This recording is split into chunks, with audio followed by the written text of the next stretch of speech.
So in life, we face many challenges because Satan is out to kill and steal and to destroy us. He's not after the little things, he's after the big things, which is our faith. Our faith is the most valuable thing that we have.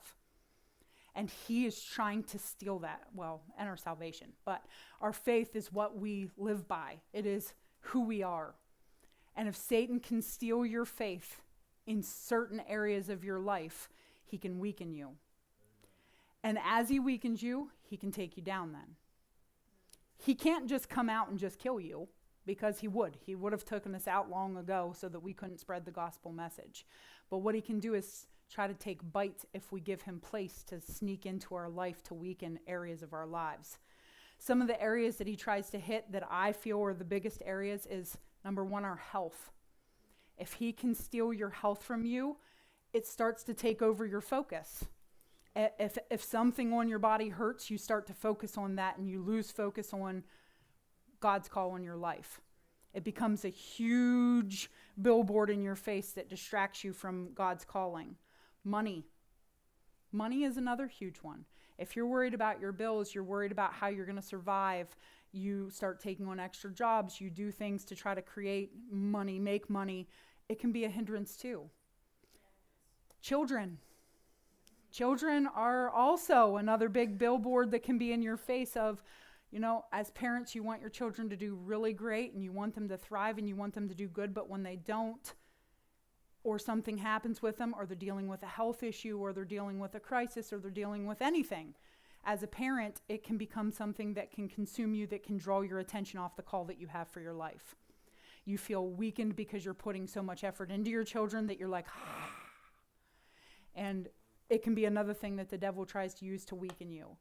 And the fourth thing is marriage. If your marriage is struggling, you're not going to feel like pouring into somebody else. If you're fighting with your spouse and somebody comes to you and says, so what do you do when your husband's angry at you? You're going to feel unqualified to give somebody else advice. You're going to feel like I'm the last person in the world you should be asking. And that's not true.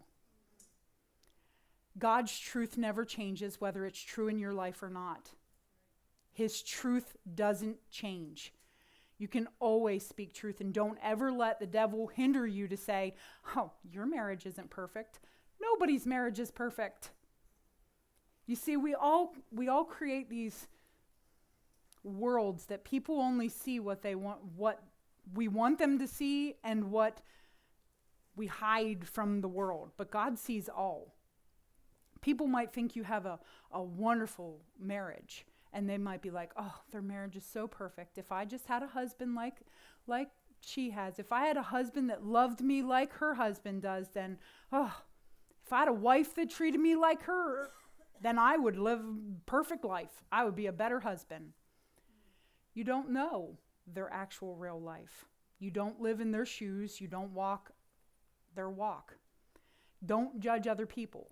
Doesn't mean that you can't look for signs to say, them people are somebody I want to pour into me, because none of us are perfect.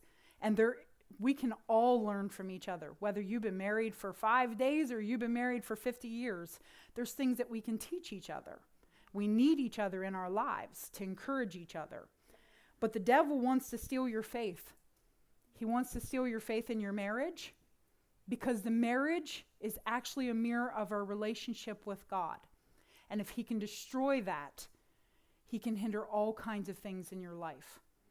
So I believe that is why we're going to talk about that today. So we're going to start off with Ephesians chapter 5. So if you want to turn there in your Bibles with me, I'm going to be reading out of an NIV and some in an Amplified, but I'll tell you when I'm going to switch. So Ephesians chapter 5 gives us a wonderful view.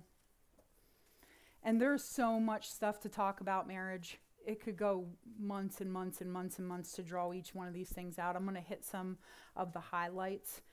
But we're going to start in Ephesians chapter 5, verse 22. Wives, submit to your husbands as to the Lord. I can say that because I'm a wife and nobody can get mad at me. I know a lot of people don't like hearing that from a man, that they're like, submit to my husband. It's a good thing. It's not a bad thing. There was a time in my life where I viewed it as a bad thing, because I had all these chips on my shoulders of men can do, or a woman can do what a man can do. I had a lot of problems with pride when I first got married, especially through my teenage years of not feeling like I was, as good as a dude. So I tried to do everything that a guy could do just to prove that I could do it, just because, it was pride. And it took me, I still have to work on it sometimes, that I'm like, when somebody's like, oh, let him lift that, you shouldn't lift that. And I'm like, I have to smush that down inside me and be like, yes, you're right. I shouldn't lift that. Sometimes it gets the best of me and I don't always succeed in that, but it's a good thing to submit to your husband. We are in submission with them. That means we are in the same mission as our husbands, and we come together to work together for the same mission. Doesn't mean I'm less than him, doesn't mean he's more than me, but we have different positions. Both are important. He's the head, not me. I'm on the sub part mission. I am part of his mission. God calls us to. So it's a good thing. Verse 23, for the husband is head of the wife, as Christ is head of the church, his body, of which he is the Savior. Now as the church submits to Christ, so also wives should submit to their husbands in everything. Husbands, love your wives, just as Christ loved the church, and gave himself up for her, to make her holy, cleansing her by the washing with water through the word, and to present her to himself as a radiant church, without stain or wrinkle or any other blemish, but holy and blameless. In the same way, husbands ought to love their wives as their own bodies. He who loves his wife loves himself. After all, no one ever hated his own body, but he feeds and cares for it, just as Christ does the church. For we are members of his body. For this reason, a man shall leave his father and his mother and be united to his wife, and the two become one flesh. This is a profound mystery, but I am talking about Christ and the church. However, each one of you also must love his wife as he loves himself, and the wife must respect her husband.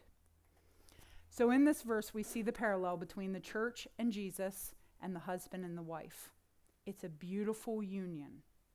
And I need to throw in there that with this submission of the husband leading the house, that comes when the husband is under Christ. So he's getting his directions directly from Christ by praying and seeking him, and then he passes that on to the wife. Most people think, oh, well, my wife doesn't like to be led. If you're in your position under Jesus, it's easier for her to take her position under you. As a wife, I want a good, strong leader, but I want to see him seeking Jesus. I want to see him praying. I want to see him not just coming up with this out of his own mind, but actually seeking the Lord and getting direction from him, so then I can hook with him in my submission and say, I'm after it too. And where two come together, there he is in the middle. And then we become a powerful force when we're working together after the same thing. It's a good thing. If I gave this example to the youth, if I was going to pick up a log and carry it myself, it would be easier to have somebody come along with me and pick up one end and I pick up the other one. And then it becomes easy to carry. In life, you're going to encounter different things where you need somebody to come up alongside you and help you carry that and help you get what you need. So first thing we're going to discuss is some of the needs that a woman has. Like I said, coming from a woman, it's easy to pour these out here. But I also need to say that not all men and women fit into a box. Some of us have different traits that others don't. There's some general things that God created that he put in a woman that he didn't put in a man. And sometimes some of those things, you've been exposed to different things in your life.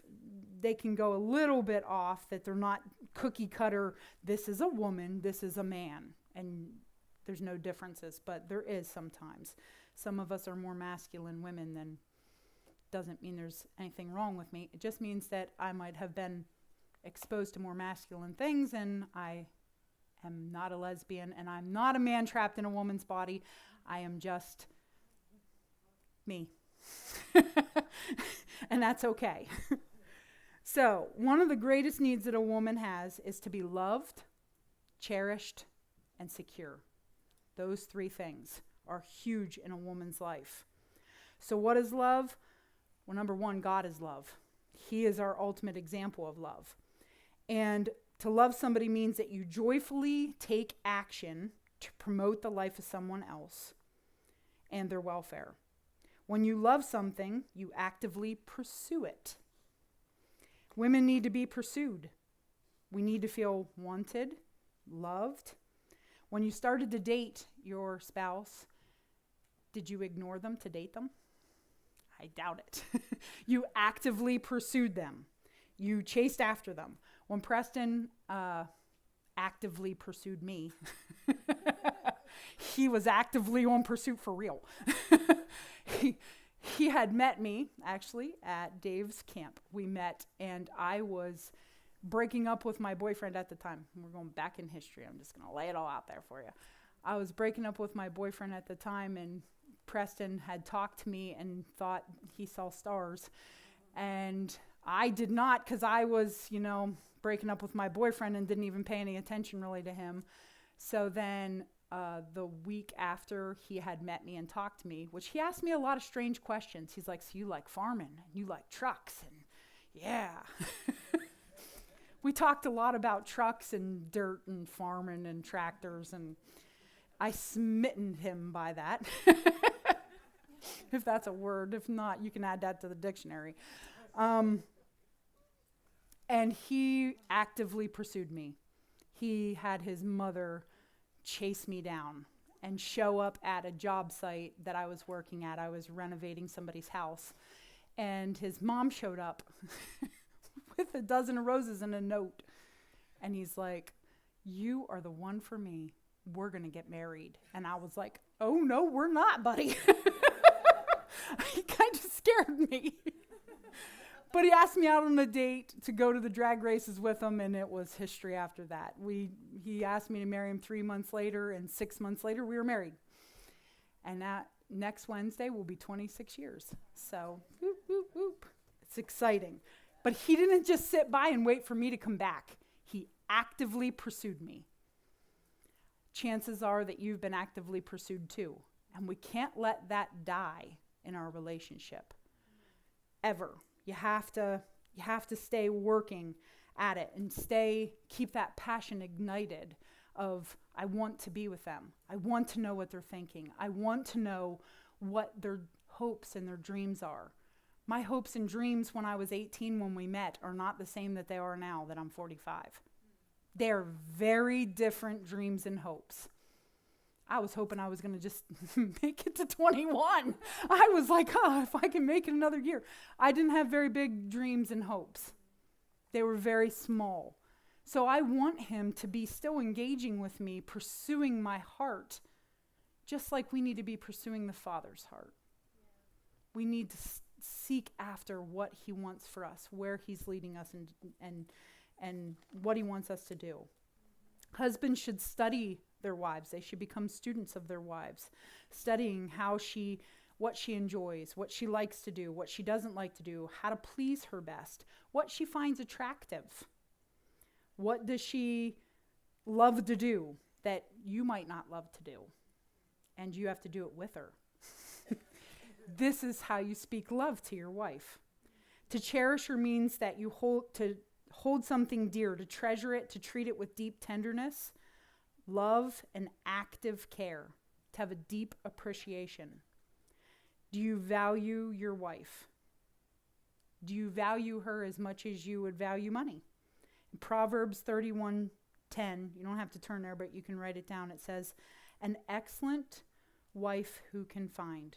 She is worth far more than rubies. If I gave you a bag that had $10 million in it and said, if you protect this for a week, it's yours, I guarantee that you would, that bag would sleep in bed with you and you would snuggle it all night long. You would be like, you are mine. In a week, you're mine. We need to be the same way. We need to value our spouses. Put your arm around them. Value them. Security. Women have to feel secure physically and emotionally. We need to feel protected and safe. Safe to be vulnerable and share our feelings, share our hopes, share our dreams. If a woman is not safe to share her feelings, she holds back a piece of herself. To connect with a woman, it's more on the emotional level, where men are more on the physical level. Men connect physically first and then they connect emotionally, where women connect emotionally first and then can engage physically. You can read in between the lines of that. But that's how it goes. If you don't get a woman's heart first, physically, you might get her body in theory, but you're not actually getting her. She needs to feel safe and secure. She needs to feel like she can share how she feels, her dreams. She doesn't want to be judged or mocked or belittled.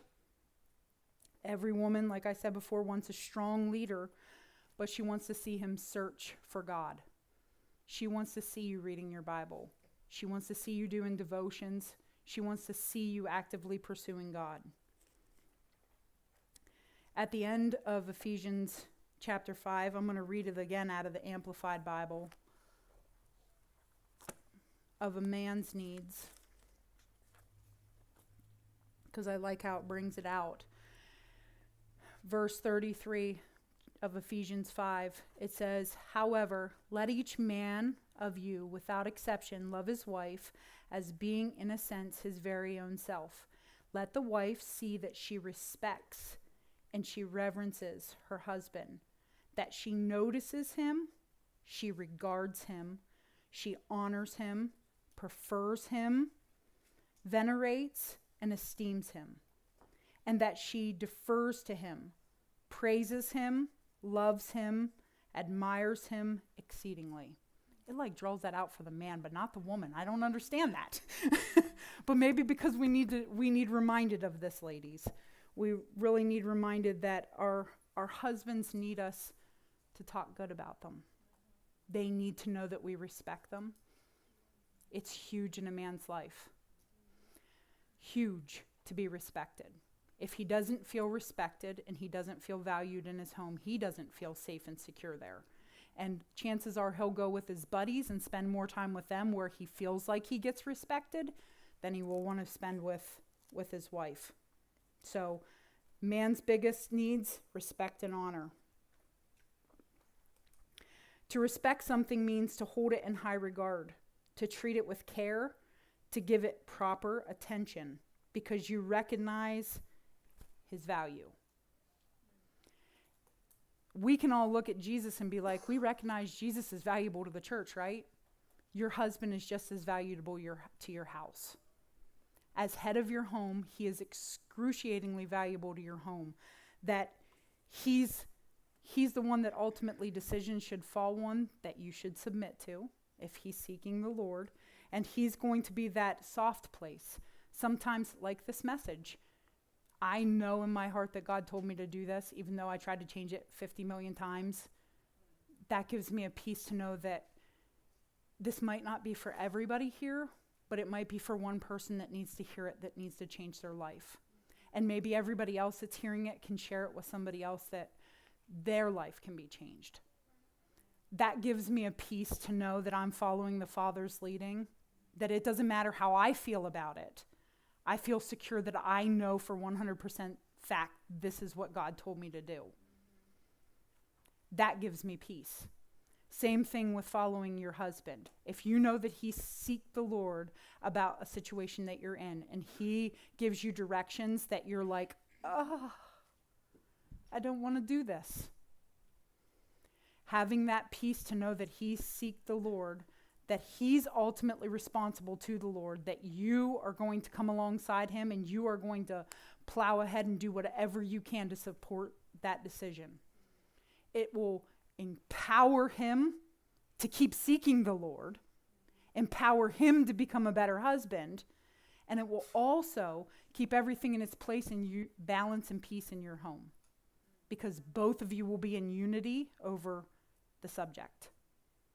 It's huge. It affects everything. So he needs to be respected in his home and also in public. Do not criticize your husband to other dudes or other women in public. It tears them apart. Not good. Makes them feel like little.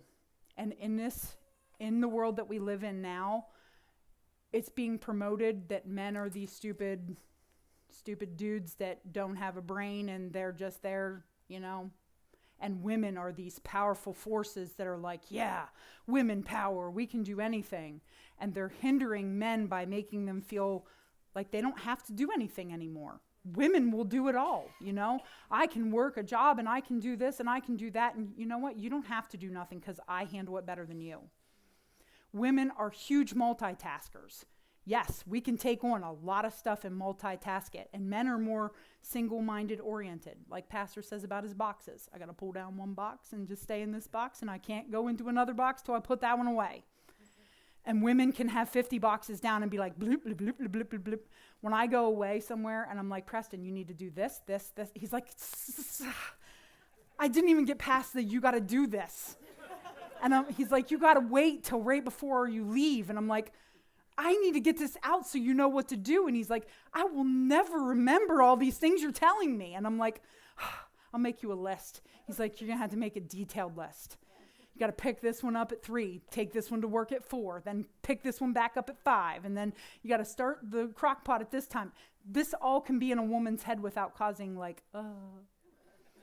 where he's got to focus on first thing on the list. Got it done. Check. That doesn't mean that he's less than me. We're just wired differently. And that's how God designed us to be, because mothers are nurturers. Women are nurturers. We have this ability to do 50 things to help our husbands. That's the point of it. But men are being tore down, I feel, a lot in society where they're made to feel like women can do it all. And it's going backwards. It's not supposed to be this way.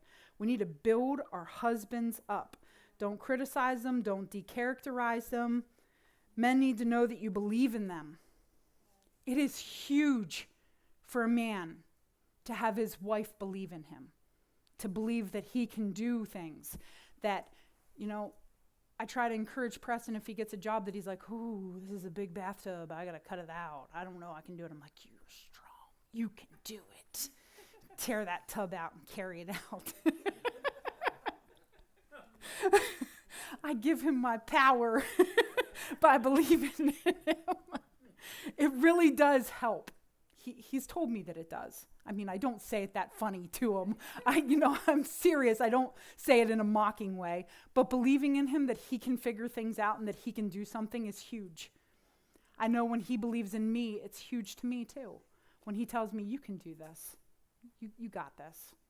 It encourages me huge. Very much more for a man that needs that respect. So it's a huge thing. Men need to feel needed. There's times, as women, we can easily go to the place where we can do it ourselves. And I don't need anybody. Especially with my problems with pride. When we first got married, this was a very big thing for me.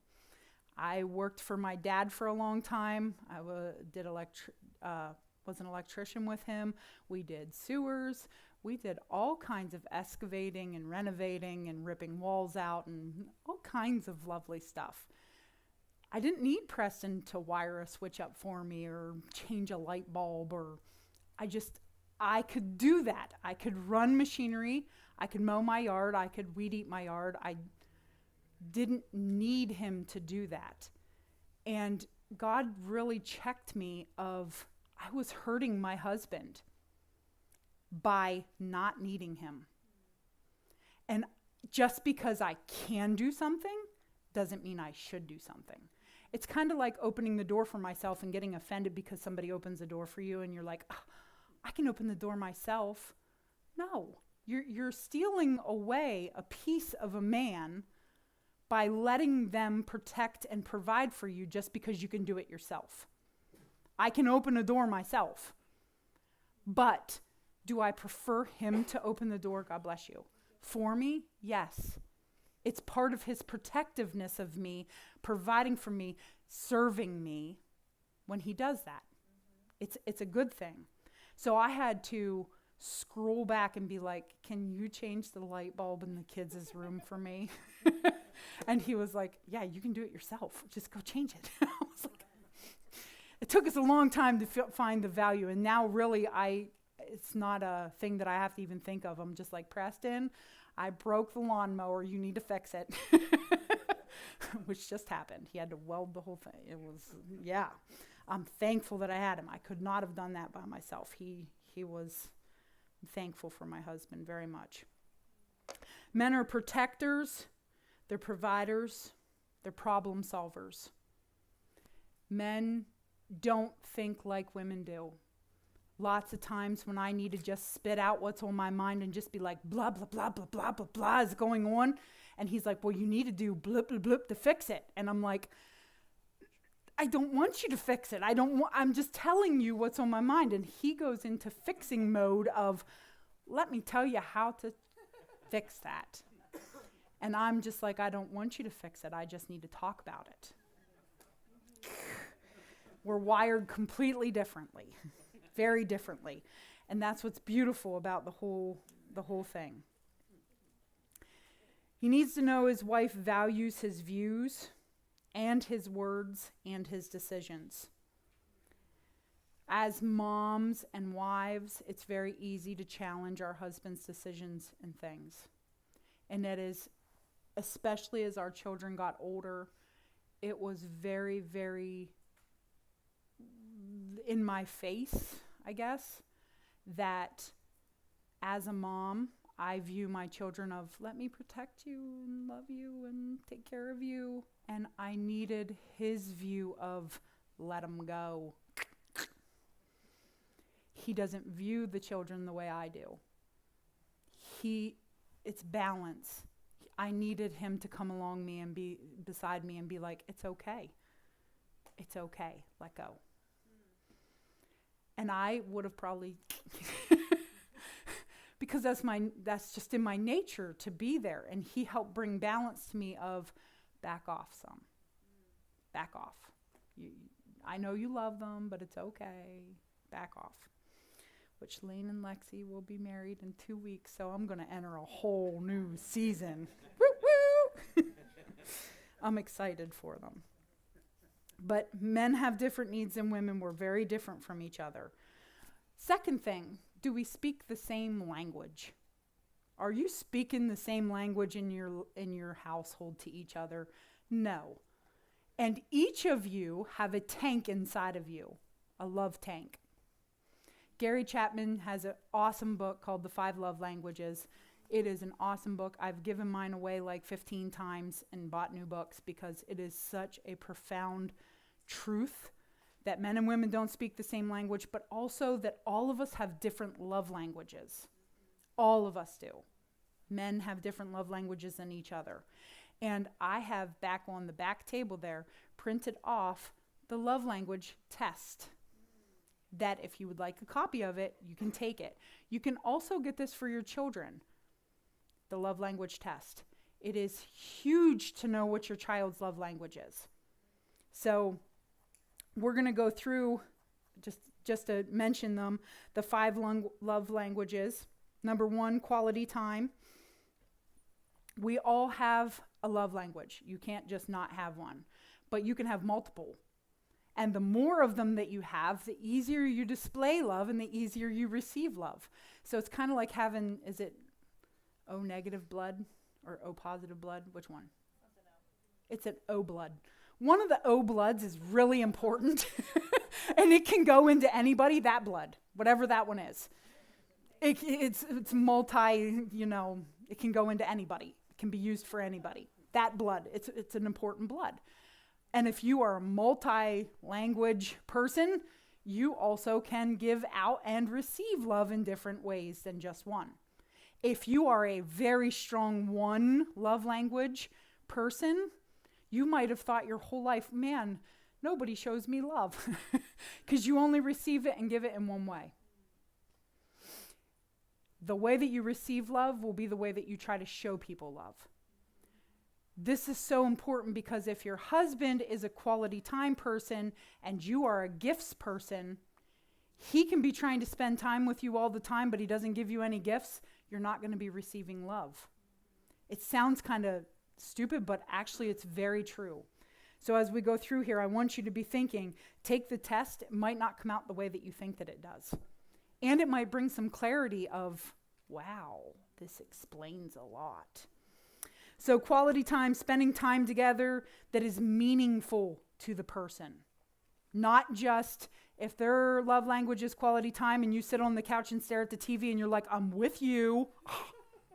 Quality time. It's not quality time. Quality time to me is working in the horse barn. Fork and poop and brushing horses.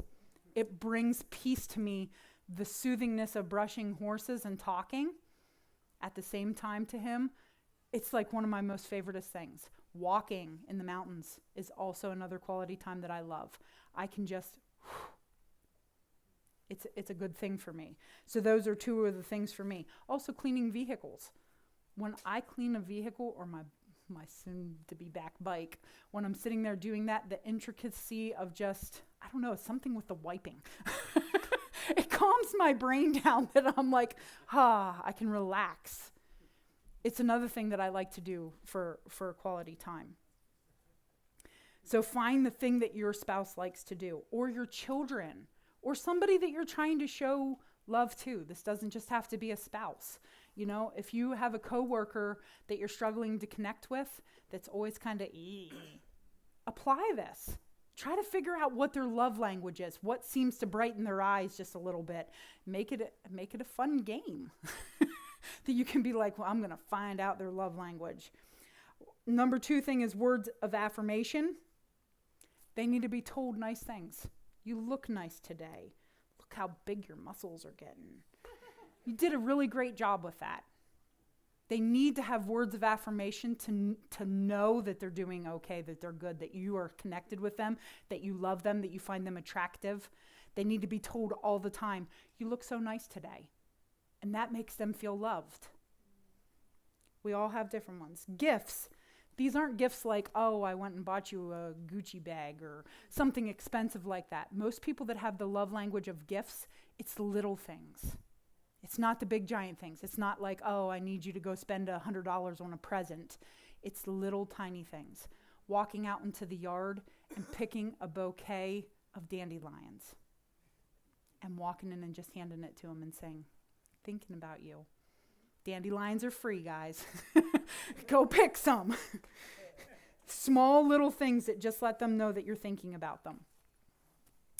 Number 4 thing, fourth love language is acts of service. Finding something to do for them as an act of service. Maybe getting up early and packing their lunch for them. Or laying their clothes out the night before if you know what they like to wear. If not, no. Some people like to pick their own clothes. Some people don't. So, find something they like. Brian does not like that. Don't do that, Justine. Find something that they like for you to do. Maybe make him some cookies and put it in his lunchbox. Do something that they like. Try maybe putting their food on their plate for them and cutting their steak up and being like, here you go. and serving it to them. It's all about that service, servanthood. Find something that they normally do and do it for them. If they take the garbage out every morning, maybe do it for them and have it already done and be like, I already took the garbage out. And they'll be like, wow, thanks. And be like, oh, I know that you've been really busy. It speaks love to somebody that acts of service as their love language. The fifth love language is physical touch. This is not a sexual touch. It is a physical touch. Putting your arm on their shoulder, putting your hand on the small of their back, holding their hand, rubbing their hair. If you watch Preston sit beside me when we sit at church, he's always touching some part of my body and petting it. And I love it because physical touch is one of my love languages, so it jives together. If it's not, it would annoy me and I'd be like, don't touch me. Because I know some people that don't like that they're just like, oh, this is the touching, it bothers me. And to me and him, it's just normal. We're always holding hands, or he's always got his arm around me, or he's playing with my hair or something, because physical touch is his love language. And he got really lucky because I'm a trilingual person, so I just suck the love in every way I can. It's a good thing. So if their love language is physical touch and yours isn't, it's going to be hard for you. Because if you don't like to be touched and theirs is touch, you're going to have to go outside of your comfort zone. But you can see how it will be easy for them to not feel loved if you don't ever touch them. If that's their love language. It's kind of like if I was going to hook a trailer up and I put a ball on my hitch and I backed into a gooseneck. And I'm like, backed in again. It won't connect. A gooseneck trailer goes in the bed of your truck and a ball hitch is at the end. You're never going to pull that trailer because you don't have a connection. You need to find out what your spouse's connection is and start speaking each other's language. Now you can see why it's so important for children. Children each will have their own love language too. And most of the time they're not the same as each other. So you can be speaking love to one kid and another kid feels neglected and is like,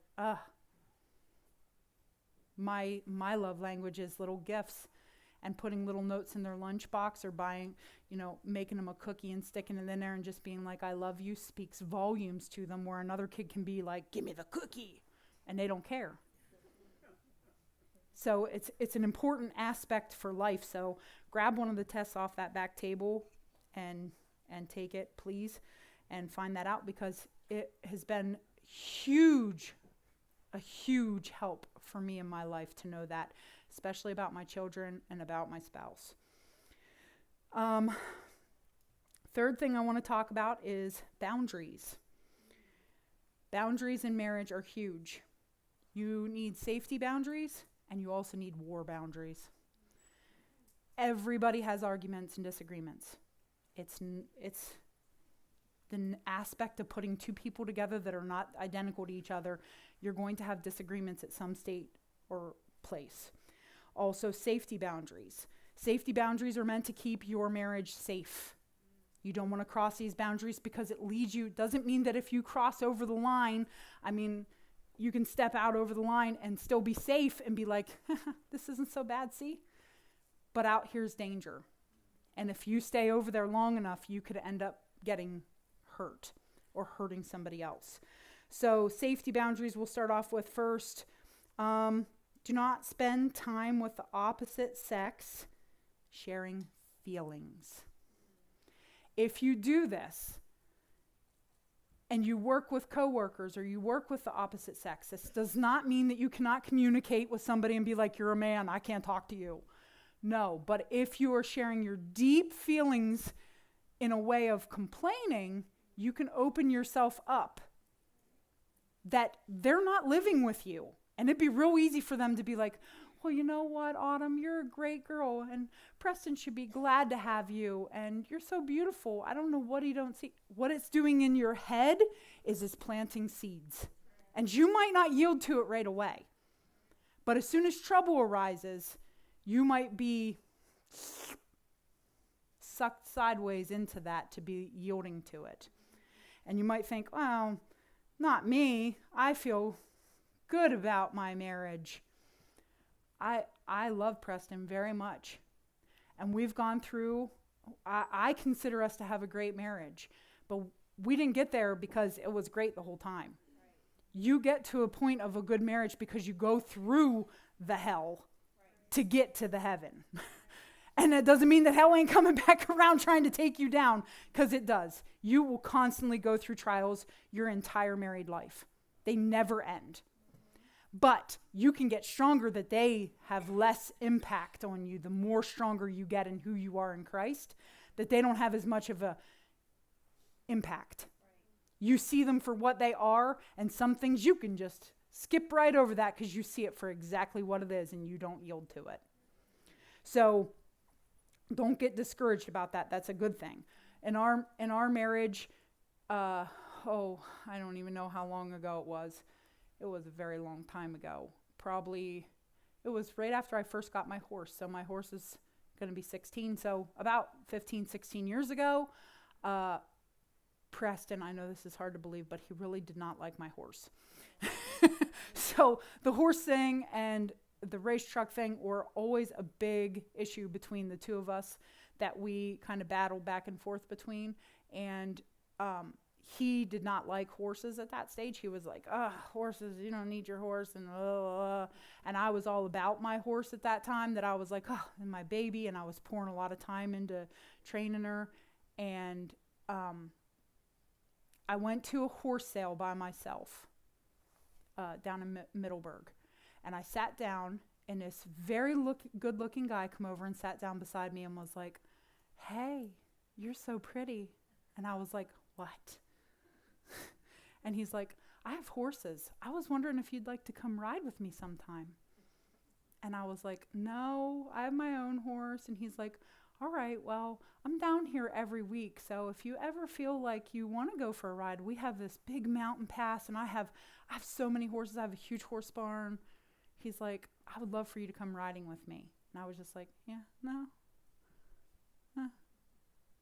And then he left, and I sat there. And I was like, he thought I was pretty. I feel flattered. And he likes horses. And I'll never forget on that ride home that I was like, this is a snare from the devil, a temptation to try to draw me away from my husband. And I come home and I was like, I started crying, and I was like, "Preston, we got to talk." This guy come up to me and said I was pretty, and, and I exploded it all over. And I was like, I don't want to keep this inside me secret, because I liked going to the horse sale a lot, and I didn't want to fight with him over horses and then go down there and be tempted by that guy. You have to be real with yourself. Your temptation might not come at a horse sale. But I'm sure Preston has gone through temptations too, that, always what your wife or spouse is not, there's going to be somebody that's going to be that for them at that moment to try to tempt them away. And I was honest, and we blew it out, and he was like, "Okay, well, you can't help that you did it. You told the dude no, but you ain't going to the horse sale alone." And I was like, "I agree." So he came with me from that point forward. Or I took Gracie with me. Grace was my security woobie. She went with me. But you understand that if you lie to yourself and you say that you're strong enough to deal with it, and you don't be accountable and you keep it in the darkness in your mind, it has a chance to grow. Be real with yourself. Don't share no dinners, lunches, car rides where you're being vulnerable and you're open, spending time. Unless it's an emergency, you shouldn't be spending one-on-one time with anybody consistently like that but your spouse. It can lead to crossing a very dangerous line that you might not be able to get back across very easily. You don't want to talk negatively about your spouse to other people, your coworkers. You're painting a very bad picture. So we speak life into that situation, whatever it is. In Jesus' name. You don't want to compliment the opposite sex. Never should you walk into work and look at somebody and be like, "Oh, you look beautiful today." Or, you're looking pretty hot. I can tell you've been going to the gym. You're opening the door. You really are. You can compliment somebody and be like, oh, you look nice today. If you have a relationship with them that I don't know why you would even say that. I mean, I don't ever look at David when we're co-workers and I don't be like, David, you look so nice today. Not that you don't look nice, David, but I don't know why you would have the need to be able to tell somebody they look nice. I don't know. I mean, maybe if it's something special and they dressed up and they normally don't, you could tell them they look nice, but you don't want to go into great detail because it's a trap. Right. And you're setting seeds in their mind that they're like, oh, they think I look nice. Then they'll go home and their spouse won't even notice. And what it is you just develop something in them that they're like, they notice that I look good, but my spouse doesn't. Yeah. And Satan is out to get us. He is. You don't want to watch sexually explicit material. No movies, literature that exalts immoral behavior. Smut books. Reading romance novels for women or dudes. Not okay. What it does is it plants seeds in your mind of this is how it should be. And they'll never live up to the expectation of a writer that is theoretically making a fake man or fake woman. It just isn't there. So it definitely will affect how you feel towards your spouse. Sins are spiritual. If you yield to them, that spirit can be present in your house. And it will affect your children even if it's hidden. We don't want that growing in our house. We want to keep our houses safe. So be real. If the thought of attraction comes, be real with yourself. There's always going to be somebody more prettier than me. There always is. There's always going to be somebody that's younger, that's more athletic looking, more whatever. But if I go my whole life feeling like that and feeling insecure that he's going to be looking at other women, I won't feel secure in my marriage. So being real with the temptation of, we know that there's other people that will look better than us. He knows that there is, but he has to choose to not look at them. Just the same way that I have to choose that there's going to be people that have hair on their head. Whatever it is, I don't know. I don't care that Preston's bald. There will be temptations that I'm going to have to face, and I'm going to have to be real with myself that if I see somebody that flicks something in me, I have to be real with myself and say, no, I'm not engaging with them. Because I feel in my heart that I looked and something was not like a normal look. First look is free. The second one costs you. So you have to be real with yourself. Nobody else can do this for you. Nobody else knows the thoughts that's going on in your mind but God. You have to be real with yourself and want to do better. That you say, if I'm looking at somebody and it's prickling my pear, cut it off. Don't let that thing grow. See it for what it is. It's a temptation to take you down. If we could see into the spiritual realm and see the ugliness of sin and demons that are actually present at the moment of a temptation, oh, how we would run. It would not be a temptation if we could see the ugly destruction and the demons that are attached to certain things. Pornography looks great viewing it and you're seeing some perfect person, but the demonic spirit behind that and the ugliness that is attached to it, if you could see what is coming off on you, if I had a bucket of poo here and was going to dump it on you from a cow, it's pretty liquidy. If I had that standing here and I was like, just stand here, it's good, you would never stand there and let me dump that on you because you see it for what it is and you're like, ugh, I'm not getting covered in poop. I smell like cow poop for days. It doesn't come off. You wouldn't allow it to be on you. But the devil never comes with what is actually going to attach to you. He's got to sugarcoat it. In the youth, we call this a sugar-coated poop pop. I made cake pops, stuck a horse turd in one, covered it in icing and sprinkles, and then I made normal cake pops. Kept that one separate, and I let everybody eat their cake pops.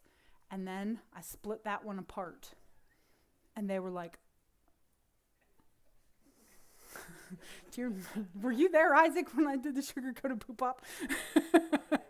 Oh, you did the lemonade one, yeah. Yeah, Darren drank the lemonade.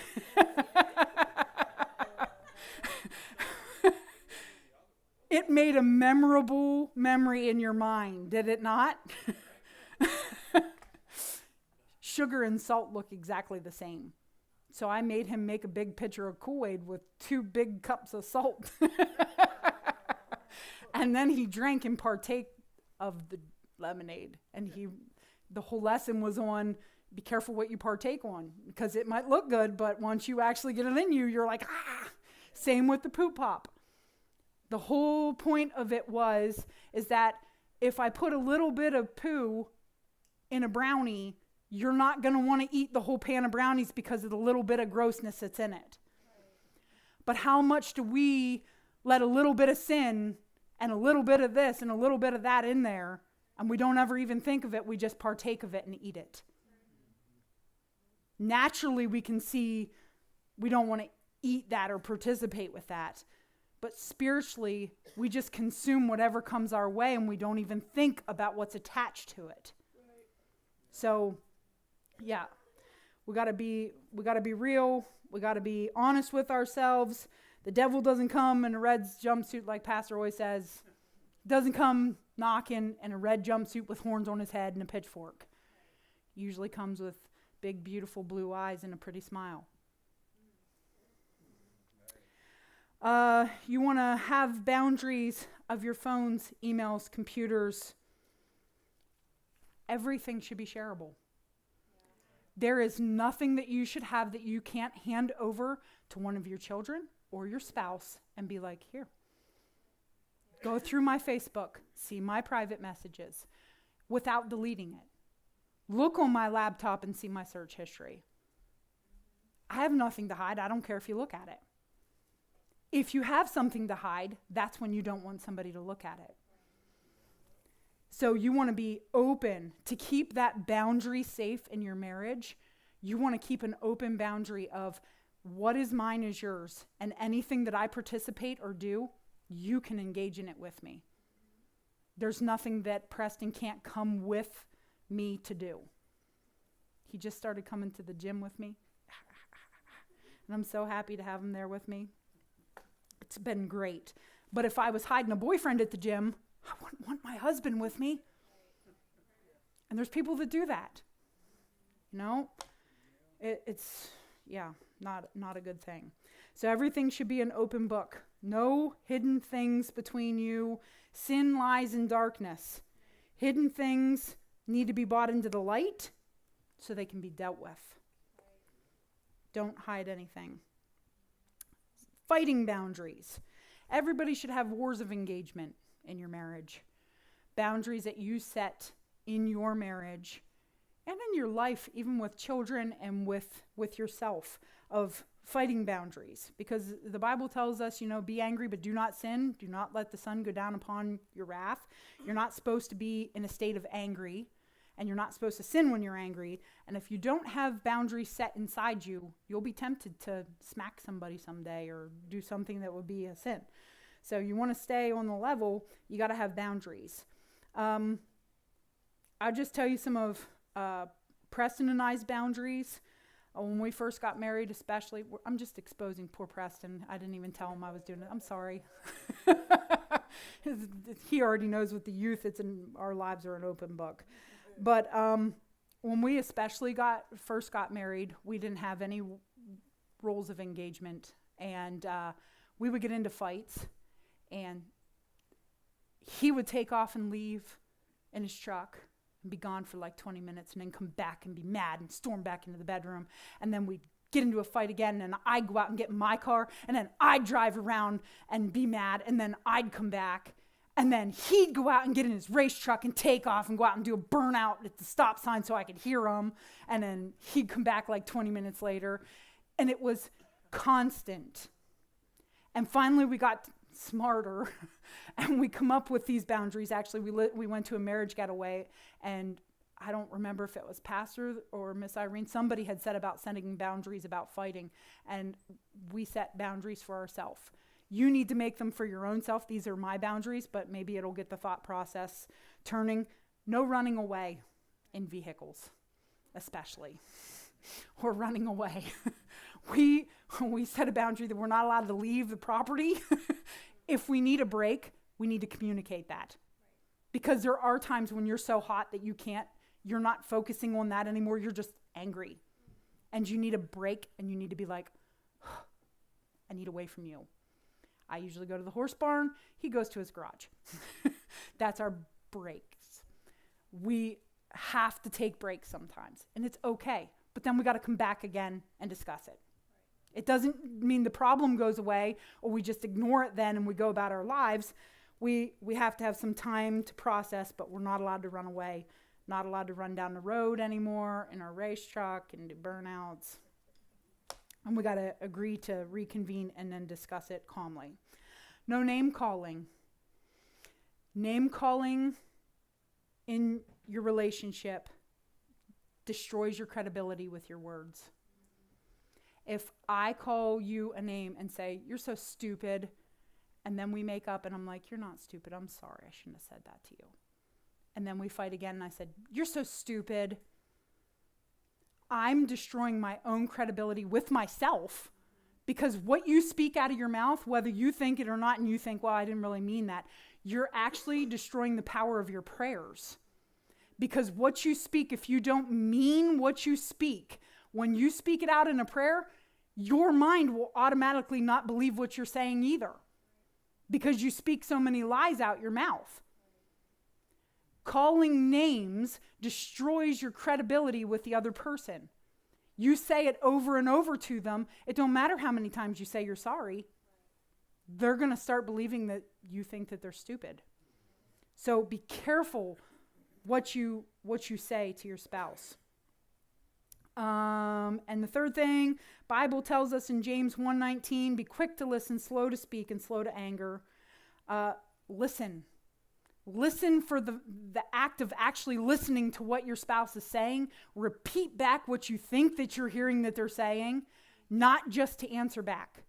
Most people, when they listen to somebody, they're already thinking about what they're going to say back to them and not actually concentrating on what they're hearing. So listen to hear and receive and talk about what you're actually hearing. And number 4, no option of divorce. Option of divorce is off the table. And again, no condemnation for anybody that has got divorced. I know that there is different aspects that happen that is out of control. And in order to make a marriage work, you have to have 2 people that are working at it, not just one person. So those aspects I understand. I'm not trying to, no condemnation to somebody, but we want to try to say no divorce.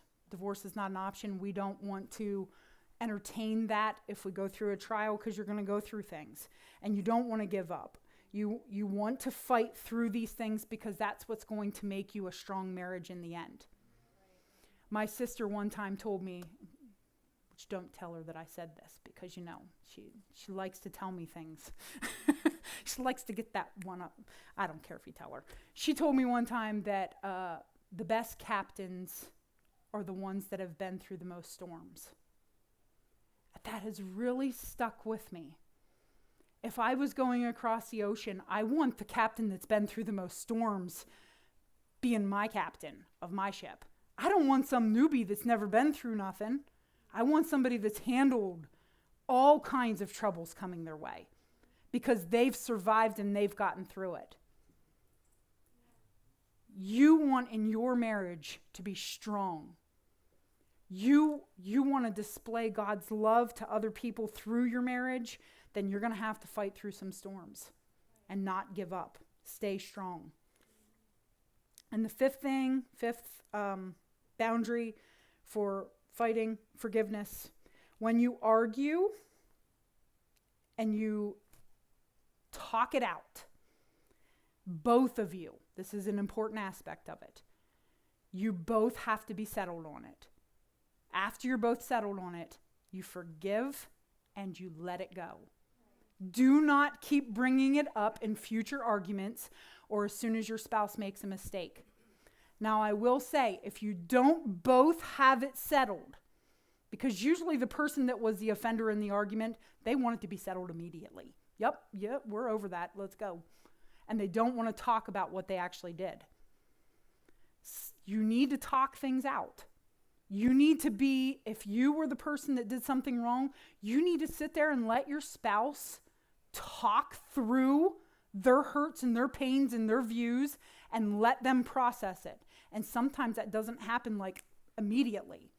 But if you're open and you're humble, they can process through anything. I have heard wonderful testimonies of people that have had spouses cheat on them and awful things happen. And they come back together and they are stronger than ever before. But it was because they were accountable for their actions and didn't try to be like, it's not my fault. I didn't do anything. They were accountable and they also let that other person talk their feelings out. And once they talked it out and they came to an agreeable area, then they moved forward. Can't take forever. With that talking things out, you can't take 2 years to talk it out and to try to process and be like, I can't forgive you for another year because I still got to talk about it. You can't let it go forever, but you can't cut the person off and just expect them to skip over it. A lot of women got to talk their feelings out. Some men have to talk their feelings out. It's good to talk your feelings out, but this comes back to that security of feeling safe to be vulnerable, safe to share your feelings without judgment or condemnation. It's a huge thing. Hebrews 8:12 says, for I will forgive their wickedness and will remember their sins no more. If Jesus can forgive you and move forward, you can forgive people too. 4 scriptures, we're getting down to the time here. 3 scriptures to help you if you find yourself in trouble. These 3 scriptures have been instrumental to me in my life of helping me to overcome any kind of, and it doesn't matter what it is, whether it was with my children, with my husband, with finances, with anything. These 3 truths really have helped me, and they have been stuck in my mind. The truth sets you free. In John 8:32, we can just turn there quick.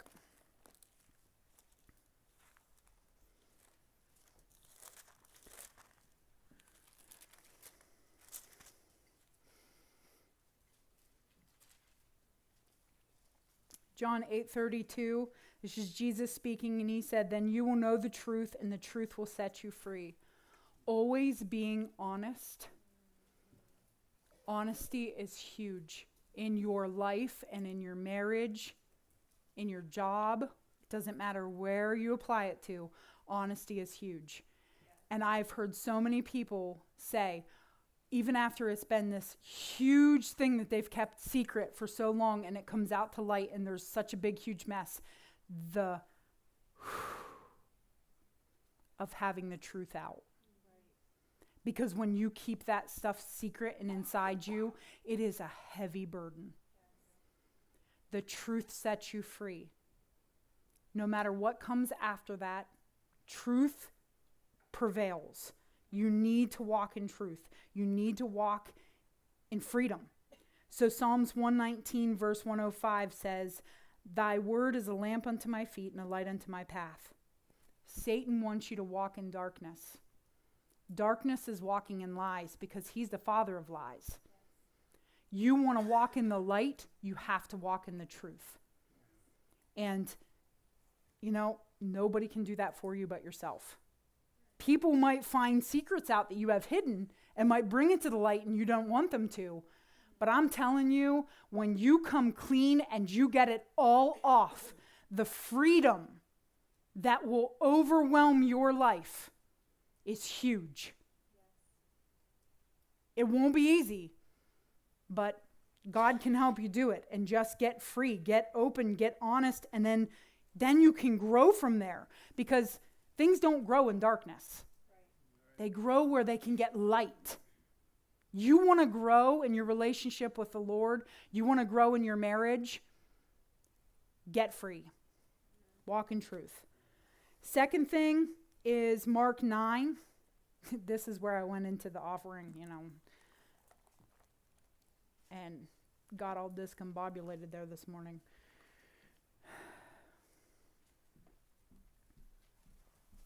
This is where Jesus was helping the boy that was throwing himself into the fire.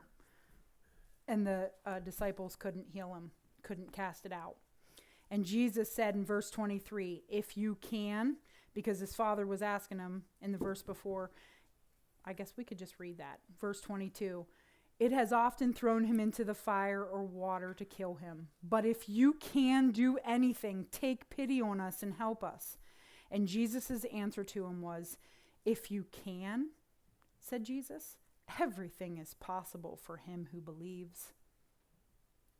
Take that scripture and apply it to your life. All things are possible to him that believes. What do you believe about your spouse? Do you walk around saying bad things about them? They'll never change. They keep doing this. They're never going to stop. That's just how they are. If you speak that over and over, you're actually having faith it's going to happen, and you're drawing that to your life. Or you can go the flip side and you can go, all things are possible to him who believes. What are you believing in your life? You believing that your spouse is going to change, that you're going to change, that good things are coming your way, that you can overcome every trial that comes your way, then you're going to speak that way. I'm pretty firm in believing that I can drive my car home. I'm not going to sit here this morning and be like, I can't drive home. I don't know if I can reach the gas pedal. With these long things, I think I can. But you understand that if I keep speaking that and saying I can't drive, I won't drive. You have to speak good things. Believe good things for yourself and for your marriage and for your spouse. If you can do that, and you can start applying all that negativeness towards something positive. The grass is always greener on the other side of the fence thing is very true in marriage. That you can look at somebody else and be like, oh, they're so great. And if you pursued them and stop pursuing your spouse, you'll put so much effort and energy into watering that grass that if you actually just took that energy and watered your own wife or own husband, they would start to turn green again and look beautiful. But we don't do that. We go to where it's already green and start sprinkling our water instead of looking at ourselves and being like, what have I been doing to this grass to make it look so nasty?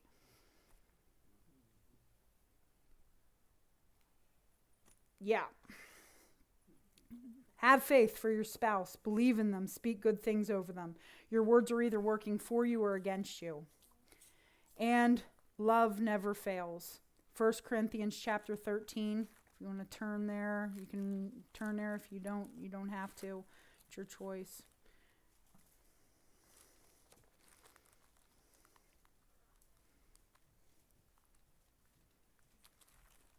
Oh, goodness. Going the wrong direction. There we are. The great love chapter, which we could read the whole verse here, but I'm just going to hone in for sake of time of verse, oh goodness, I can't even read it, 8. Love never fails. In every situation in your life, you can apply that. If you don't know what to do and you're struggling and you're like, I've tried everything I know to do, love never fails. Walk in love. What would love do? How would love respond to this? Love does not respond by they deserve it. Love does not respond by they treated me this way, so I'm going to be kind back to them. Love chooses, just like Christ. Love is a choice. He chose to love us when we were yet sinners, not when we were perfect. Just like the lie that you have to be perfect to come to Jesus. I got to get my life straightened up before I can come to him. No, you don't. You come exactly like you are. And when his truths get in you, you'll want to change. You'll want to change. It won't all happen necessarily all at once. Some people it does, but you'll always have things to work on. And you'll always be changing for the rest of your life. Love never fails. So, like I said, it's not contingent on what they deserve or what they don't or do to you. Show love. Sometimes you being that example can change people's lives. And when you don't know what to do, always walk in love. All right, if everybody'd like to stand with me, I hope that encouraged you and that you can apply it to more than just your marriage, but life. And you leave encouraged with battle plan because we're in a war. And we talk a lot about the health and the finances and children, but not so much about the marriage of it being a place where we need to prepare for war. But we do, because you're a powerful force. And God wants to try, or the devil wants to try to sneak in and take bites out of you to weaken you in any area that he can. And we need to stand strong because this war we're in is for people's lives. Their spiritual, eternal life. Far more valuable than war that we have here on earth where they can kill the body. This is a spiritual war that is for people's souls. And if we're distracted by our marriages being array and being all a mess, and we don't feel like we're able to pour into other people, we won't. So we need to stay strong in our marriages. Dear Heavenly Father, I just thank you and praise you for the message that you gave this morning. I just ask, Lord, that you would just keep everybody encouraged in their marriage, in their life. I speak health and healing over every single person here, Lord. I thank you and praise you that it belongs to us. And Lord, I speak over the marriages in this church. I thank you that they will be a living example of your love for the church. I thank you and praise you, Father, that you have all the answers in your word. I just give you praise, honor, and glory in Jesus' name. Amen. Have a good week, guys. Oh, Russ will be teaching on Wednesday. You do not want to miss it. Woo, woo. Be sure to vote.